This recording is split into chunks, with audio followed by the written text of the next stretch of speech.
Hello students, दृश्य success academy online classes में एक बार पुनः आपका स्वागत है। मैं विशाल सर एक बार पुनः आपका स्वागत करता हूं।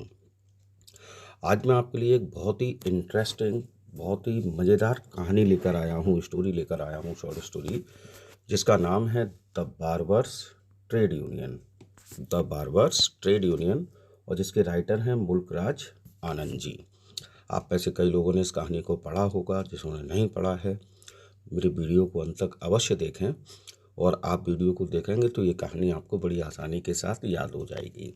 तो चलिए, पॉइंट्स टू रिमेंबर, कुछ पॉइंट्स लिखे हैं मैंने जो कि आपको याद रखने हैं। तो क्या क्या पॉइंट्स हैं ज़रा देखिए। पहला, मुल्कराज आनंद वाज बॉर्न ऑन 12 दिसंबर 1905 इन पेशावर। मुल्कराज आनंद जी का जन्म 12 दिसंबर 1905 को पाकिस्तान के पेशावर शहर में हुआ था, जो कि उस समय भारत का ही एक अंग था। Second point, he died on 28 सितंबर 2004 इन पुणे। मृत्यु जो है मुल्कराज आनंद जी की 28 सितंबर 2004 को पुणे में हुई। His novels are noted for their insight into of the oppressed and for their analysis of improvement, exploitation and misfortune. Mulkraj Anand ji Bharat के बहुत बड़े नॉवलिस्ट हैं, शॉर्ट स्टोरी राइटर हैं। अगर हम इनके नॉवेल्स की बात करें तो इनकी नॉवेल्स जो हैं, तो गरीब जो भारतीय था या जो पिछड़ा भारतीय था, उनको किस प्रकार से सताया जाता था, किस प्रकार से उनका दुर्भाग्य होता था, इसको व्यक्त करते हैं। साथ ही साथ किस प्रकार से उनको इम्प्रूव किया जाए उनकी स्थिति को, ये भी इनके नॉवेल्स में प्रदर्शित किया जाता है। फोर्थ पॉइंट ध्यान रखिएगा, he receive the international peace prize, Sahitya Akademi award, Padma Bhushan etcetera. अगर हम मुल्कराज आनंद जी की बात करें तो इन्हें इंटरनेशनल पीस प्राइज मिला, साहित्य अकेडमी अवार्ड मिला, पद्म भूषण मिला। अगर मैंने ज़्यादा विस्तारित रूप से नहीं इसमें लिखा है, क्योंकि अगर आपको ज़्यादा विस्तारित रूप से पढ़ना है तो मुल्कराज आनंद जी के बारे में मैंने जो इनका बायोग्राफी है उसको मैंने दिखाया है, आप उस वीडियो में जाकर देख सकते हैं। पाँचवा, in the story the barbers trade union, Mulk Raj Anand explores the theme of class और कास्ट। अगर हम बात करें मुल्कराज आनंद जी की इस शॉर्ट स्टोरी जो कि आज मैं आपको पढ़ाने वाला हूँ, द बार्बर्स ट्रेड यूनियन, तो इसमें मुल्कराज आनंद जी ने जो थीम व्यक्त की है वो है क्लास और कास्ट की। ठीक है ना। Next, the story has been taken from selected short story collection. ये क्वेश्चन कई बार पूछा गया है कि बार्बर्स ट्रेड यूनियन जो है वह किस कलेक्शन से लिया गया है, तो नाम है उसका सेलेक्टेड शॉर्ट स्टोरी कलेक्शन। चलिए नेक्स्ट, 7 नंबर पॉइंट ध्यान रखिएगा, the central character is Chandu who belongs to a lower caste of barber. इसका जो मुख्य पात्र है बार्बर्स ट्रेड यूनियन का, उसका नाम है चंदू, जो कि एक लोअर कास्ट, जो बार्बर नाई की जात होती है उससे कनेक्ट कर रखता है, उसका बंदा है। ठीक है। चलिए अदर कैरेक्टर्स की बात कर लेते हैं इस कहानी में। तो दूसरे कैरेक्टर्स की अगर बात करूं तो पहला कैरेक्टर उसमें आता है the narrator, a young unnamed boy. Narrator कौन है?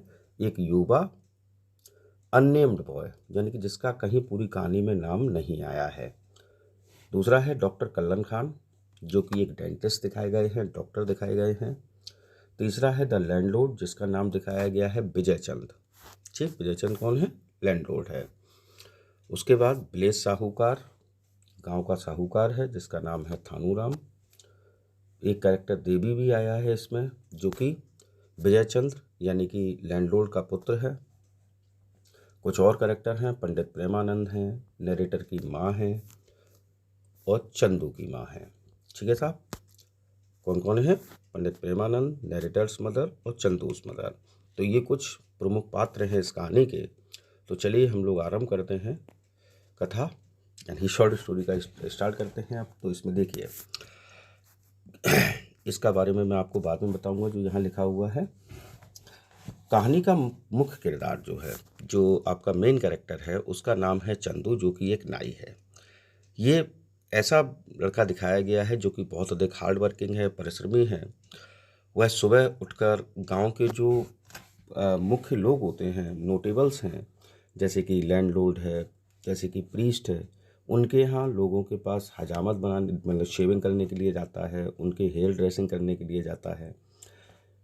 तब तक आप कह सकते हैं कि चंदू हजामत एवं बाल काटने के लिए जमींदार के पास जाना शुरू नहीं करता, तब तक वह सब कुछ अच्छा चलता रहता है। यानी कि इस कहानी में जब तक वो अपना ट्रेडिशनल वर्क करता रहता है कि सुबह उठा, लैंडलॉर्ड के यहाँ गया, प्रीस्ट के यहाँ गया, उनके बाल काटे, शेविंग करी, तब तक सब कुछ सही चल रहा होता है। लेकिन फिर एक कहानी में टर्निंग पॉइंट आता है।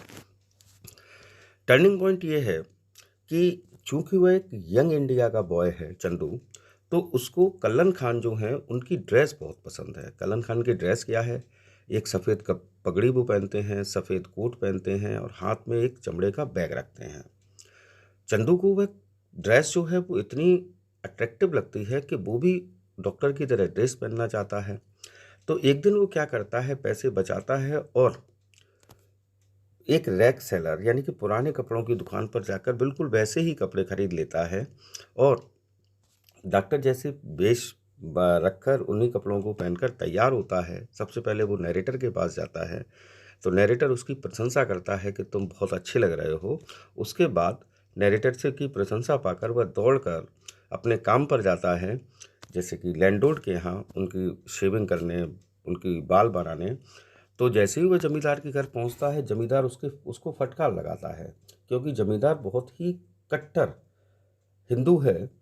जमींदार जो है वो चंदू को गालियां देता है। मुल्कराज आनंद जी आप जानते हैं, फेमस हैं ट्रांसलेट द एब्यूजिव वर्ड, तो ढेर सारी गालियां सुनाता है। अब मैं उन गालियों का तो यहाँ व्यक्त नहीं कर सकता।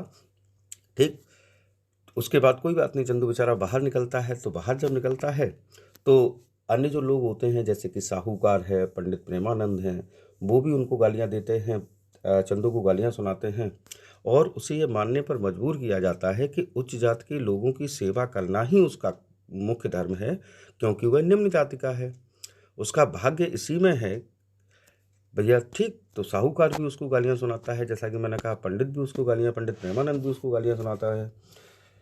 चंदू जो है वो इन सब लोगों के व्यवहार से बहुत अधिक दुखी हो जाता है, लेकिन वह, जैसा कि मैंने कहा, यंग इंडिया का बच्चा है, तो वह अपनी कंडीशन से हार नहीं मानता, जो अपनी समस्याएं हैं उनसे हार नहीं मानता और उन मूर्खों को सबक सिखाने का निर्णय लेता है। वह हर उस चीज़ को परिवर्तित करने पर उतारू हो जाता है जो कि ट्रेडिशनल है, रूढ़िवादी है। वह एक नाई है, कम पढ़ा लिखा है, लेकिन अपनी चतुराई से, अपनी क्लेवरनेस से वह दूसरों की योग्यता को मात देता है। वह शेविंग करने के लिए, बाल काटने के लिए सबसे पहला काम करता है कि जो गांव के कुलीन लोग हैं उनके यहाँ जाना बंद कर देता है, जैसे कि लैंडलॉर्ड हैं, पंडित प्रेमानंद हैं या साहूकार हैं, इन सब के यहाँ वो जाना बंद कर देता है। अब नेचुरल सी बात है, शेविंग और वो नहीं होगी तो उससे असुविधा होती है। जो गांव के जो लोग हैं जो कि रोज़ शेविंग करवाया करते थे, बालों में डाई लगाते थे, अब वे बूढ़े लगने लगते हैं। साहूकार एक तेंदुआ लगने लगता है। गांव के बड़े लोग हंसी का पात्र बन जाते हैं। एक इंसिडेंट मैं यहाँ बताता हूँ कि ये इस कहानी में मुल्कराज आनंद जी ने दिखाया है कि जो हमारा लैंडलॉर्ड दिखाया गया है उसकी वाइफ जो है वो लैंडलॉर्ड से काफ़ी छोटी है। तो जब तक वो शेविंग करके रहता है, जब तक बालों में डाई लगाई रहता है, तब तक तो ठीक है।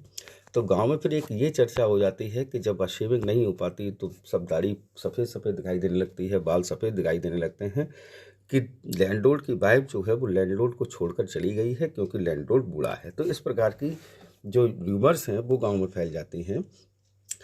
अच्छा, चंदू जो है उसने थोड़ा सा चेंज किया है। वह अब उसने एक साइकिल पुरानी खरीद ली है और साइकिल पुरानी खरीदने के बाद वह शहर जाता है डेली। शहर जाकर वह लोगों की हजामत बनाता है, लोगों की बाल काटता है, उससे अधिक से अधिक वो पैसे कमाता है।